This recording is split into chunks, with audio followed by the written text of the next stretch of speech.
Hey, what's up, guys? Welcome back to Lazy Couch Thoughts. Well, Lazy Card Thoughts. Today, if you've seen it, the NFL had a couple of big hirings, so we're just gonna kind of talk about that today. I was gonna talk about some Saints Bucks. Maybe I'll do an extra one tomorrow. Who knows? Depends on how I feel. I'm gonna be moving in to back to college tomorrow, so it's really just gonna depend on how much time I have. But anyways, let's dig right in. Let's start with the Jets hiring, just because I like that one more. The Jets hired Robert Saleh from the defensive coordinator from the 49ers since like 2017.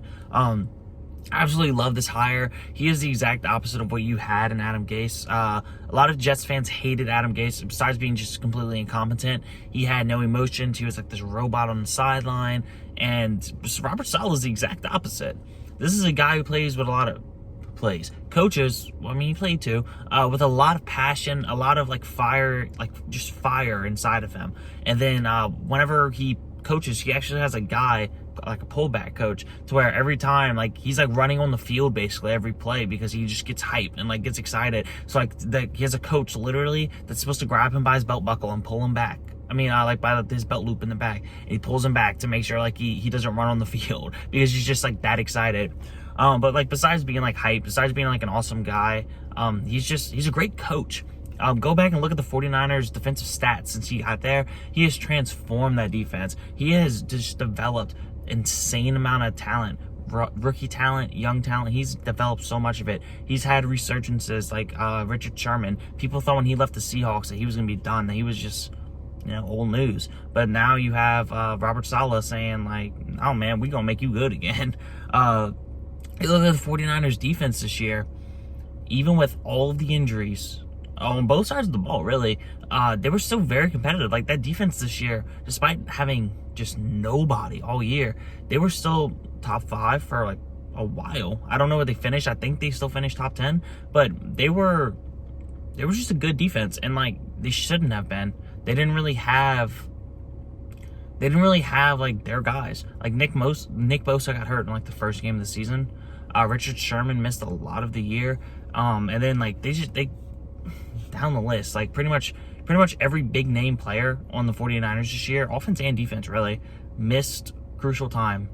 And I think the reason why they were still successful relative term, and still competitive in most games was because, one, Kyle Shanahan's a great head coach. He's a great coach in general. He had that offense right. And two, Robert Saleh is a great coach, and he had that defense right. From the Jets, I'm excited. I'm just ecstatic about this hire. I think it's a great hire. He was probably among the top of my coaching candidates list. He was probably number 1. But I like that the Jets kind of zigged when everybody zagged for once, because the Jets, they usually don't do that. They'll usually say like, oh, this is what's popular, this is what we should do. Okay, cool. 10 years from now, we're definitely going to do that. And we're going to keep doing the old way. But this time it's like, oh, okay, like I see the trends. It's the young offensive guys. Well, let me go grab this defensive guy. Let me go get this guy who would be a head coach. He should have been a head coach a couple years ago.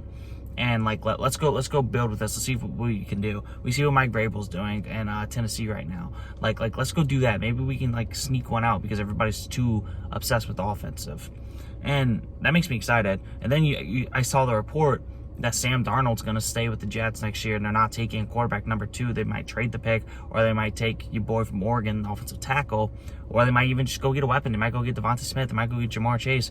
And like I'm getting excited about the Jets of all teams. The Jets can go out there, shore up their other tackle spot in free agency, go take Devonta Smith. All of a sudden, they're dangerous. They have 2 anchors on the line for the next 10 years. You have Sam Darnold, who has shown flashes, and then you have playmakers around him for the first time. Go pick up a running back in the second round. Maybe Najee Harris, if he can fall there. You know what I mean? Like maybe a Travis Etienne, if he could fall to like that early second round.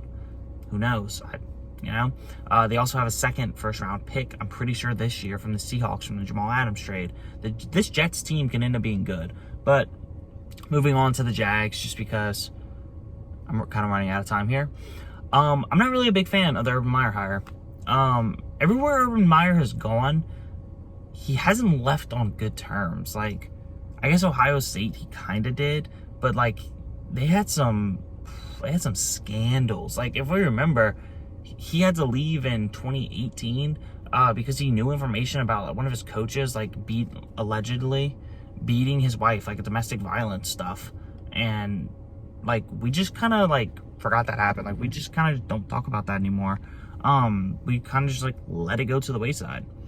But, and then the same thing happened in Florida. Like, he left Florida because the amount of arrests they were having on a team. Like, it seems like he can't ever have it seems like he always has, like, locker room problems. And if I'm the owner of the Jaguars, I don't know if I want Urban Meyer to be the guy to develop Trevor Lawrence. You know, I would go get, like, a true, like, offensive guru, genius, everybody that respects. Like, Urban Meyer's a really good head coach at the collegiate level. I don't know what he's going to do in the NFL. And Trevor Lawrence, this opportunity that the Jaguars have, this wouldn't be my gamble. If I would gamble, it would be with a Bieniemy or a Joe Brady or homeboy, the offensive coordinator in Buffalo, who has developed Josh Allen from a average to below average quarterback last year to this top 3 MVP candidate type quarterback. But the Jags are actually in a good spot. They have a core of like really good young players. Then they have Trevor Lawrence coming in. They have 11 draft picks this year. They have multiple first rounders. They have $100 million in salary cap space. If you get the right coach in there, like, you could be set up for a long time. And you're going to have that key piece at quarterback, Trevor Lawrence. So I don't know if my pick would have been Urban Meyer. I'm not the biggest Eric Bieniemy guy. Him not calling the plays, it kind of throws me off to the wayside. But, like, I would have taken a shot on Bieniemy before him. I would have taken a shot on Joe Brady, who's also shown he could develop a quarterback in Joe Burrow, just like the guy from Buffalo who developed Josh Allen. I mean, even Eric Bieniemy, like, you can credit him for developing Patrick Mahomes, you know?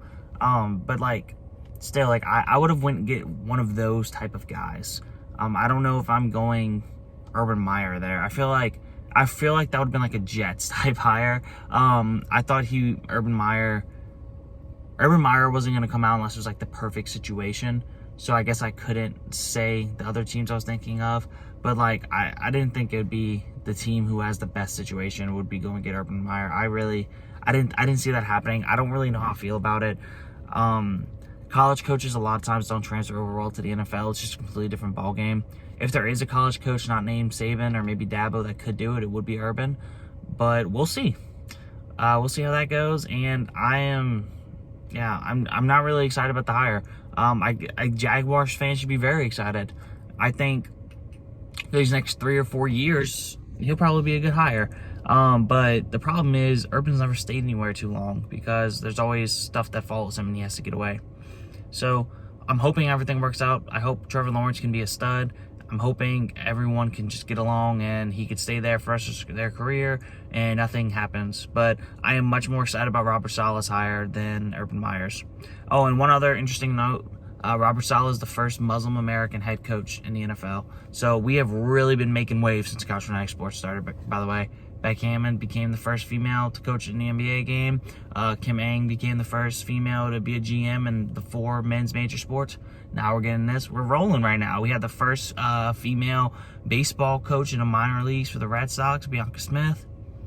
We're rolling. Couch Fanatic Sports, man. Like, it's pretty much why all that. No, I'm just joking. But, like we need it. Let's keep progressing. Like, nobody should ever be held back for this. And Robert Saleh is going to be a great head coach. Write it down. Old takes expose me. I don't care. I think he's going to be a great head coach. Anyway, guys, have a great weekend. Watch football until your eyes bleed as always. And I'll see you guys next week. Peace.